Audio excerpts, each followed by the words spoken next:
ಜಿಲ್ಲೆಯಿಂದ ಹಿಡಿದು ಗದಗ ಜನರು ಕೂಡ ಅನುಭವಿಸ್ತಾ ಇದ್ದಾರೆ. ಗ್ಯಾಸ್ ಸಿಲಿಂಡರ್ ಸಿಗ್ತಿಲ್ಲ, ಆಟೋ ಓಡಿಸೋರ್ಗೆ ಆಟೋಗೆ ಗ್ಯಾಸ್ ಸಪ್ಲೈ ಸರಿಯಾಗಿ ಸಿಗ್ತಾ ಇಲ್ಲ, ಹೋಟೆಲ್ಗಳು ಉದ್ಯಮಗಳು ಶಟ್ ಡೌನ್ ಆಗೋ ಹಂತಕ್ಕೆ ಬಂದಿದೆ, ಕೈಗಾರಿಕೆಗಳ ಮೇಲೆ ಪರಿಣಾಮ ಬೀರ್ತಾ ಇದೆ. ಹಾಗಾದ್ರೆ ಇದನ್ನು ದೂಷಣೆ ಮಾಡೋದು ಯಾರನ್ನ? ರಾಜ್ಯ ಸರ್ಕಾರನ, ಕೇಂದ್ರ ಸರ್ಕಾರನ? ಇದು ವಾರ್ನ ದೂಷಣೆ ಮಾಡಬೇಕೆ ಹೊರತು ರಾಜ್ಯ ಸರ್ಕಾರನ ಕೇಂದ್ರದ ಸರ್ಕಾರನ ದೂಷಣೆ ಮಾಡಿದ್ರೆ ಏನು ನಾವೇನು ಸ್ಟ್ಯಾಂಡ್ ತಗೊಳಕ್ಕಾಗಲ್ಲ. ಯಾಕಂತೇಳಿದ್ರೆ ಇದು ಏನು ಯುದ್ಧದ ಪರಿಣಾಮದಲ್ಲಿ ಅಟ್ಲೀಸ್ಟ್ ನಮ್ಗೆ ಜೀವ ಉಳಿದಿದೆಯಲ್ಲ, ಅದನ್ನ ನಾವು ಫಸ್ಟ್ ಇದ್ ಮಾಡ್ಕೋಬೇಕು. ನಾವೇನು ಯುದ್ಧಕ್ಕೆ ಯಾರಿಗಾದ್ರು ಸಪೋರ್ಟ್ ಮಾಡಿದ್ರೆ ಇಲ್ಲಿಲ್ಲೇ ದಂಗೆಗಳಾಗೋಗ್ತಾ ಇತ್ತು. ಸೊ ಈಗೇನಾಗಿದೆ ಅಂತ ಹೇಳಿದ್ರೆ ಹೌದು ಸಮಸ್ಯೆಗಳಾಗಿದೆ, ಬಟ್ ಯಾರು ಹೊಟ್ಟೆ ಹಸ್ಕೊಂಡಿಲ್ಲ ಇಲ್ಲಿವರೆಗೂ. ಬಟ್ ಮುಂದಿನ ದಿನಗಳಲ್ಲಿ ಎಲ್ಲ ಸರಿ ಹೋಗುತ್ತೆ ಅನ್ನೋ ಒಂದು ಆಶಾಭಾವನೆಯಲ್ಲೂ ಸಹ ಇದೀವಿ. ದರ್ಶನ್ ಅವರೇ, ನಿಮ್ಮದೇ ಪಕ್ಷದ ಎಂಪಿ ಒಬ್ಬರ ಮಾತು, ಮೀಡಿಯಾ ಸ್ಟೇಟ್ಮೆಂಟ್, ಪ್ರಧಾನಿಯ ಮೌನ ಇಟ್ಸ್ ಬಿಕಮಿಂಗ್ ಶೇಮ್ಲೆಸ್, ಹಾಗೆ ನೈತಿಕ ಮೌಲ್ಯವನ್ನ ಕಳೆದುಕೊಳ್ಳೋ ಹಂತಕ್ಕೆ ಹೋಗಿದೆ ಪ್ರಧಾನಿ ನರೇಂದ್ರ ಮೋದಿ ಅವರ ಮೌನ. ಅದರಲ್ಲೂ ಈ ಯುದ್ಧದ ವಿಚಾರದಲ್ಲಿ ಯಾವ ವಿಚಾರದಲ್ಲಿ ಮೌನ, ಯಾವ ವಿಚಾರದಲ್ಲಿ ಮಾತನಾಡಬೇಕಾಗಿತ್ತು, ಏನ್ ಮಾತನಾಡಬೇಕಾಗಿತ್ತು, ಮಾತನಾಡೋದ್ರಿಂದ ಯುದ್ಧ ನಿಲ್ಲುತ್ತಾ ಅಥವಾ ಯುದ್ಧದ ಪರಿಣಾಮಗಳು ನಿಲ್ಲುತ್ತಾ ಅಂತ ಹೇಳಿ. ಮೇ ಬಿ ಆ ಸಂಸದರು ಪ್ರಧಾನಿಯವರದ್ದು ಅಪ್ಡೇಟ್ ನೋಡಿಲ್ಲ, ಮೇ ಬಿ ನಮ್ಮ ಸಂಸದರಾದ್ರು ಅವರು ಅಪ್ಡೇಟ್ ನೋಡಿಲ್ಲ ಅಂತ ಅನ್ಕೊಳ್ತೀನಿ.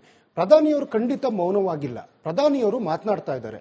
ಎಲ್ಲಿ ಇಸ್ರೇಲಿಂದ ಬಂದ ಮೇಲೆ ತುಂಬಾನೇ ಮಾತಾಡಿದ್ದಾರೆ. ಒಂದು ಗೋಹತ್ಯೆಯಲ್ಲಿ ಮಾತನಾಡಿದ್ದಾರೆ, ಇನ್ನೊಂದು ಸಿಲ್ಚಾರ್ನಲ್ಲಿ ಮಾತನಾಡಿದ್ದಾರೆ, ಇನ್ನೊಂದು ಕೋಕ್ರೋಜಾರ್ನಲ್ಲಿ ಮಾತನಾಡಿದ್ದಾರೆ, ಇನ್ನೊಂದು ಕೊಚ್ಚಿನಲ್ಲಿ ಮಾತಾಡಿದ್ದಾರೆ, ಎರ್ನಾಕುಲಂನಲ್ಲಿ ಮಾತಾಡಿದ್ದಾರೆ, ತಿರುಚನಪಲ್ಲಿನಲ್ಲಿ ಮಾತಾಡಿದ್ದಾರೆ. ಯಾವ ಮಾತನ್ನ ಆಡಿದ್ದಾರೆ ಅಂದ್ರೆ ಎಲ್ಲಾ ಚುನಾವಣಾ ಭಾಷಣಗಳಲ್ಲಿ ದೇಶದ ಸಮಸ್ಯೆಯನ್ನ ಬಿಟ್ಟು ತಮ್ಮ ಬಿಜೆಪಿಯನ್ನ ಯಾವ್ದಾದ್ರೂ ರೀತಿ ಗೆಲ್ಲಿಸ್ಕೊಬೇಕು ಅಂತ ದಿನನಿತ್ಯ ಮಾತಾಡ್ತಾನೇ ಇದ್ದಾರೆ. ಮೋದಿ ಅವರು ಮೌನವಾಗಿಲ್ಲ.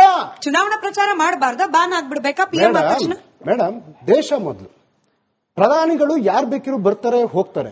ದೇಶ ಅನ್ನುವಂಥದ್ದು ಅದು ಶಾಶ್ವತವಾಗಿ ಇರ್ತಕ್ಕಂಥದ್ದು. ಆ ದೇಶದ ಪ್ರಧಾನಿಗಳು ಯಾವ್ದಾದ್ರು ಕ್ರೈಸಿಸ್ ಆದಾಗ ದೇಶವನ್ನ ಉದ್ದೇಶಿಸಿ ನಾ ಆಗ್ಲೇ ಹೇಳಿದೆ ಮಾತನಾಡುವಂಥದ್ದು ಅವರ ಆದ್ಯ ಕರ್ತವ್ಯ. ಮೇಡಮ್, ಉದಾಹರಣೆ, ಹಿಂದೊಮ್ಮೆ ನಮಗೆ ತಿನ್ನೋದು ಗತಿಲ್ದಂತ ಪರಿಸ್ಥಿತಿ ಬಂದಾಗ ಈ ದೇಶದ ಪ್ರಧಾನಿ ಇಂದಿರಾ ಗಾಂಧಿ ಅವರಿದ್ರು. ಅವರು ಮೆಕ್ಸಿಕೋದಿಂದ ಮೆಕ್ಕೆಜೋಳ ತಂದು ಪ್ರತಿ ಹಳ್ಳಿಗಳಿಗೆ ಹಂಚುವಂತಹ ಕೆಲಸ ಮಾಡಿದ್ರು. ಅದು ನೋಡಿ ಒಬ್ಬ ಪ್ರಧಾನಿಯಾದ ಆದ್ಯ ಕರ್ತವ್ಯ ಆಗಿರ್ತದೆ. ಮೆಕ್ಸಿಕೋದಿಂದ ಮೆಕ್ಕೆಜೋಳ ತಂದ್ರು ಇಂದಿರಾ ಗಾಂಧಿ ಅವರು ಅಂತ ಹೇಳ್ತಾ ಇದ್ರಿ. ಹೌದು, ಸ್ಟೇಟ್ ಆಫ್ ಹಾರ್ಮೋಸ್ ನಿಂದ ಕ್ರೂಡ್ ಆಯಿಲ್ ಹಾಗೆ ಗ್ಯಾಸ್ ಹೊತ್ತ ವೆಸಲ್ಗಳು ಬರ್ತಾ ಇದೆ. ಚೈನಾ ಬೌಂಡ್ ರಷ್ಯಾಗೆ ಹೋಗಬೇಕಾಗಿದ್ದು ಭಾರತದ ಕಡೆಗೆ ಬರ್ತಾ ಇದೆ.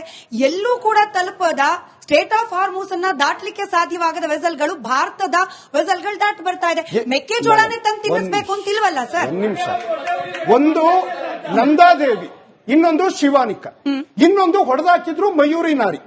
ಇಷ್ಟು ಬಿಟ್ರೆ ಅದು ಬಿಫೋರ್ 8 ಸ್ಟಾರ್ಟ್ ಆಗಿರ್ತಕ್ಕಂಥ ಜರ್ನಿ. ಇನ್ನ ನಮ್ದು 40ಕ್ಕಿಂತ ಹೆಚ್ಚು ಹಡಗುಗಳು ಬರ್ಬೇಕಿತ್ತಲ್ಲ. ಹಂಗೇನಾದ್ರೂ ಬರ್ತಾ ಇದ್ದಿದ್ರೆ ಈ ದೇಶದಲ್ಲಿ ಸಿಲಿಂಡರ್ ಕೊರತೆ ಇರ್ತಾ ಇರ್ಲಿಲ್ಲಲ್ಲ. ಮೇಡಮ್, ಈಗ ಸಮಸ್ಯೆ ಬಂದ ತಕ್ಷಣ ಏನ್ ಹೇಳ್ತಿದ್ದಾರೆ? ಸಗಣಿಯಲ್ಲಿ ಏನೋ ಉತ್ಪಾದನೆ ಮಾಡಿ ಅಂತ ಹೇಳ್ತಿದ್ದಾರೆ. ನಾಳೆ ಹೋಟ್ಲೆಲ್ಲ ಕ್ಲೋಸ್ ಆದ್ಮೇಲೆ ಹೇಳ್ತಾರೆ ನೀವು ಹೋಟ್ಲಿಗೆ ಹೋಗ್ಬೇಡಿ, ಗೆಡ್ಡೆ ಗೆಣಸು ತಿನ್ನಿ ಅಂತ ಹೇಳ್ತಾರೆ. ನಾಳೆ ತೈಲ ಮತ್ತೊಂದು ಇಲ್ಲ ಅಂದ್ರೆ ಬಟ್ಟೆ ತಯಾರಿಕೆ ಆಗಲ್ಲ, ಸೊಪ್ಪು ಕಟ್ಕೊಳ್ಳಿ ಅಂತ ಹೇಳ್ತಾರೆ. ಈಗ ಗ್ಯಾಸ್ ಸಪ್ಲೈ ಆಗದೆ ಇರ್ಲಿಕ್ಕೆ ಕಾರಣ ಯುದ್ಧ ಅನ್ನೋದು ಎಲ್ರಿಗೂ ಗೊತ್ತಿದೆ. ಗ್ಯಾಸ್ ಫೀಲ್ಡ್ ಗಳ ಮೇಲೆನೆ ಅಟ್ಯಾಕ್ ಆಗ್ತಿದೆ. ಹಾಗಾಗಿ ಸಮಸ್ಯೆ ಇನ್ನೂ ಹೆಚ್ಚಾಗುತ್ತೆ ಅನ್ನೋದು ಕೂಡ ಎಲ್ರಿಗೂ ಗೊತ್ತಾಗ್ತಾ ಇದೆ. ಈ ಪರ್ಯಾಯ ಮಾರ್ಗವನ್ನ ನಾವು ಹುಡುಕೊಳ್ಳಿ ಅಂತ ಸಜೆಸ್ಟ್ ಮಾಡೋದ್ರ ಬದಲು ಏನು ಮಾಡಬೇಕಾಗಿತ್ತು ನಿಮ್ಮ ಪ್ರಕಾರ? ಏನು ಮೋದಿ ಅವರೇ ಹಡಗತ್ಕೊಂಡು ಹೋಗ್ಬಿಟ್ಟು ಆಯಿಲ್ ಫೀಲ್ಡ್ ಇಂದ ಆಯಿಲ್ ತುಂಬಿಸ್ಕೊಂಡ್ಬಂದು ಜನರ ಮನೆಗೆ ತಲುಪಿಸಬೇಕಾಗಿತ್ತಾ? ಮೇಡಮ್, ಇವತ್ತು ನಮ್ಮ ದೇಶದಲ್ಲಿ ಇದು ಎಸೆನ್ಷಿಯಲ್ ಕಮಾಡಿಟಿ ಇರ್ತಕ್ಕಂಥದ್ದು. ಸಂಪೂರ್ಣವಾಗಿ ನಮಗೆ ಬೇಕಾದಂತ ಸ್ಟಾಕ್ ಇತ್ತು. ಆದ್ರೆ ಅದು ಭರ್ಪೂರಾಗಿ 5 ರಾಜ್ಯಗಳ ಚುನಾವಣೆಯಲ್ಲಿ ನಡೀತಾ ಇದೆ. ಅಲ್ಲಿ ಗ್ಯಾಸ್ನ ತೊಂದರೆ ಆಗಿಲ್ಲ. ಯಾಕೆ ನಮ್ಮ ಹೊಟ್ಟೆ ಮೇಲೆ ಬರೆ ಎಳೆದು ಕೇವಲ ನಿಮ್ಮ ಚುನಾವಣೆ ಅಂತ ನಾವು ಒತ್ತಿ ಹೇಳ್ತಾ ಇರೋದು? ಈಗ ಕಾಳಸಂತೆಯಲ್ಲಿ ಗ್ಯಾಸ್ ಸಿಲಿಂಡರ್ಗಳು ಮಾರಾಟ ಆಗ್ತಾ ಇದೆ ಅಂತ ಹೇಳಿ ಮೊದಲ ಪ್ರತಿಕ್ರಿಯೆಯಲ್ಲಿ ದರ್ಶನ್ ಅವರು ಹೇಳ್ತಾ ಇದ್ರು. ಹಾಗೆ ಹೋಟೆಲ್ಗಳು ಬಂದಾಗ್ತಾ ಇದೆ ಅಂತ ಕೂಡ ಆರೋಪ ಮಾಡ್ತಾ ಇದ್ರು.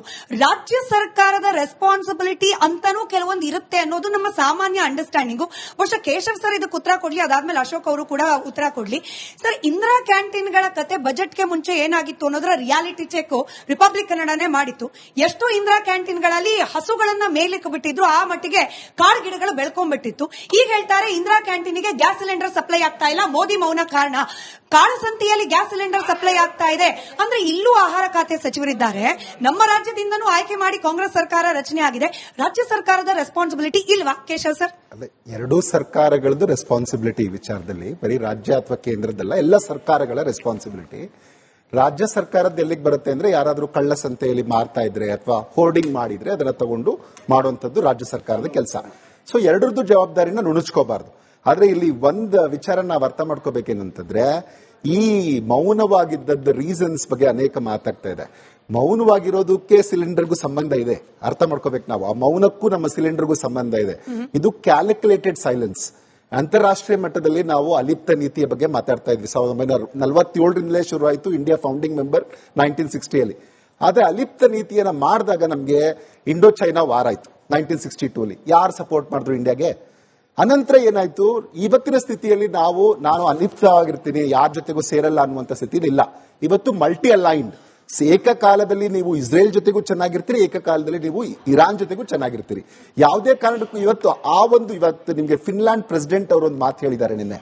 ಅವ್ರು ಹೇಳಿದ್ದಾರೆ, ಭಾರತದ ಮೋದಿ ಅವರು ಮಾತುಕತೆಗೆ ಅರ್ಹ ವ್ಯಕ್ತಿ, ಅವರೇ ಮಧ್ಯಸ್ಥಿಕೆ ವಹಿಸಿದ್ರೆ ಯುದ್ಧ ನಿಲ್ಬಹುದು ಅಂತ. ಇದು ಯಾರೋ ನಮ್ಮಲ್ಲಿ ಇರೋರು ಹೇಳಿಲ್ಲ, ಫಿನ್ಲ್ಯಾಂಡಿನ ರಾಷ್ಟ್ರಪತಿ ಹೇಳಿದ್ದಾರೆ. ಯಾಕೆ ಹೇಳಿದ್ದಾರೆ ಅನ್ನೋದನ್ನ ನಾವು ಗಮನಿಸಬೇಕಿಲ್ಲಿ. ಏನಂದ್ರೆ ಅಟ್ ದ ಸೇಮ್ ಟೈಮ್ ನಮ್ಮದು ಎಲ್ಲ ಹಡಗು ಬಂತು ಅಂತಲ್ಲ, 20 ಹಡಗು ಇನ್ನೂ ಅಲ್ಲೇ ಇದೆ, 3 ಹಡಗು ಬಂದಿದೆ. 3 ಹಡಗು ಬಂದಾಗ್ಲೂ ಅದೊಂದು ಮಾತುಕತೆಯ ಇದರಲ್ಲಿ ಯಾವ ಟೈಮಲ್ಲಿ ಮಾತಾಡಬೇಕು ಅನ್ನುವಂಥದ್ದನ್ನು ನೋಡ್ಕೊಂಡು ಮಾತಾಡಿದ್ದಾರೆ. ಮತ್ತೆ ಯಾರ ಪರವಾಗೂ ಸ್ಟ್ಯಾಂಡ್ ತಗೊಂಡಿಲ್ಲ. ಈಗ ಗಲ್ಫ್ ರಾಷ್ಟ್ರಗಳ ಜೊತೆಗೂ ಮಾತಾಡಿದ್ದಾರೆ, ನಿಮ್ಗೆ ಆಗಿರುವ ಅಟ್ಯಾಕ್ ಅನ್ನ ಖಂಡಿಸ್ತೀವಿ ಅಂತ ಹೇಳಿದ್ದಾರೆ. US ಜೊತೆಗೂ ಮಾತಾಡ್ತಿದ್ದಾರೆ. ಹಾಗಾಗಿ ಭಾರತದ್ದೇನಿದೆ ಇವಾಗ ನಿರ್ಲಿಪ್ತವಾಗಿರುವಂತಹ ಸ್ಥಿತಿಯಲ್ಲ, ಮಲ್ಟಿ ಅಲೈನ್, ಬೇರೆ ಬೇರೆ ದೇಶಗಳ ಜೊತೆಗೆ ಅವರ ವೈರತ್ವ ಏನೇ ಇರಲಿ, ಭಾರತೀಯರ ಸುರಕ್ಷತೆಗಾಗಿ ಎಲ್ಲರ ಜೊತೆ ನಾವು ಒಂದಾಗುವಂತ ಒಂದು ಸ್ಥಿತಿಯಲ್ಲಿ ನಾವು ಇದೀವಿ. ಇವತ್ತೇನಾದ್ರೂ ನಾವು ಇಲ್ಲ ಒಂದೇ ದೇಶದ ಜೊತೆಗಲ್ಲ, ಇವಾಗ ನೋಡಿ ಅವ್ರು ಏನ್ ಮಾಡ್ತಿದ್ದಾರೆ ಅಂತಂದ್ರೆ ಡೈವರ್ಸಿಫೈಡ್ ಮಾಡ್ತಾ ಇದ್ದಾರೆ ಸೋರ್ಸಸ್ ನ.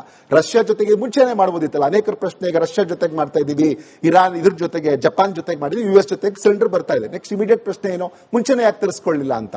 ಏನಾಗತ್ತೆ ಅಂತಂದ್ರೆ ವೆಸ್ಟ್ ಏಷ್ಯಾದಿಂದ ತರಿಸ್ಕೊಂಡ್ರೆ, ನಾವು ಗಲ್ಫ್ ದೇಶಗಳಿಂದ ತರಿಸ್ಕೊಂಡ್ರೆ 7 ರಿಂದ 8 ದಿನ ಬೇಕು.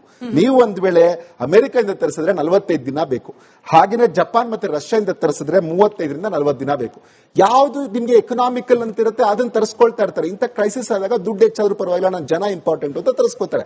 ಇಷ್ಟನ್ನ ನಾವು ತಿಳ್ಕೋಬೇಕು. ನಮ್ಮಲ್ಲಿ ಸಿಲಿಂಡರ್ ಅಭಾವದ ಕೊರತೆಗೆ ಒಂದ್ ರೀಸನ್ ನಮ್ಮಲ್ಲಿ ಕಡಿಮೆ ಆಗಿದ್ದು, ವೆಸ್ಟ್ ಏಷ್ಯಾದಿಂದ ಬರುವಂತದ್ರಲ್ಲಿ 89 ಸಾವಿರ ಮೆಟ್ರಿಕ್ ಟನ್ ಅಷ್ಟು ನಮಗೆ ಕಡಿಮೆ ಆಯ್ತು.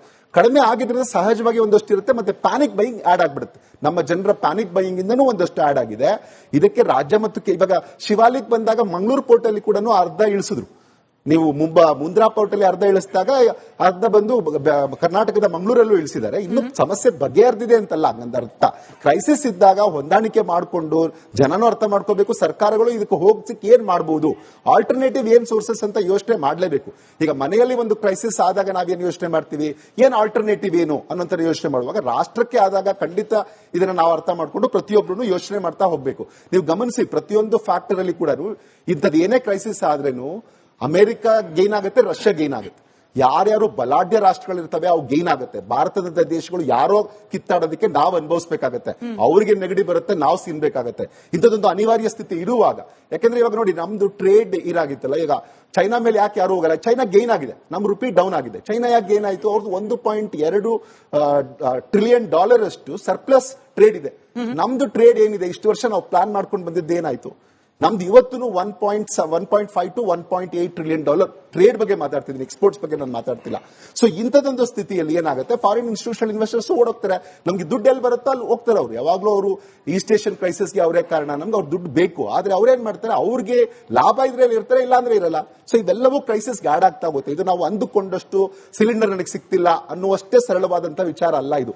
ಇದರಲ್ಲಿ ಜಿಯೋ ಪಾಲಿಟಿಕ್ಸ್ ಎಷ್ಟಿರುತ್ತೆ ಅಂದ್ರೆ ಅದರ ಪರಿಣಾಮ ದುಷ್ಪರಿಣಾಮ ಜಿಯೋ ಎಕನಾಮಿಕ್ಸ್ ಮೇಲೆ ಬಿದ್ದೇ ಬೀಳುತ್ತೆ. ಮತ್ತೆ ಇವಾಗ ಎಸ್ಕಲೇಷನ್ ಹೆಚ್ಚಾಗೋದನ್ನ ತಡೆಯೋ ಕಡೆಗೆ ಏನ್ ಮಾಡಬಹುದು, ಭಾರತವೂ ಸೇರಿದಂತೆ ವಿಶ್ವದ ಬ್ರಿಕ್ ರಾಷ್ಟ್ರಗಳೀಗ ಮುನ್ನೆಲೆಗೆ ಬಂದು ಯಾವ ರೀತಿಯಲ್ಲಿ ತಡೆಯಬಹುದು ಇದನ್ನ ಅನ್ನುವಂಥದ್ರ ಕಡೆಗೆ ಗಮನ ಹರಿಸಿದ್ರೆ ಬಹುಶಃ ಸಮಸ್ಯೆಗಳು ಬಗೆಹರಿಯುತ್ತೆ.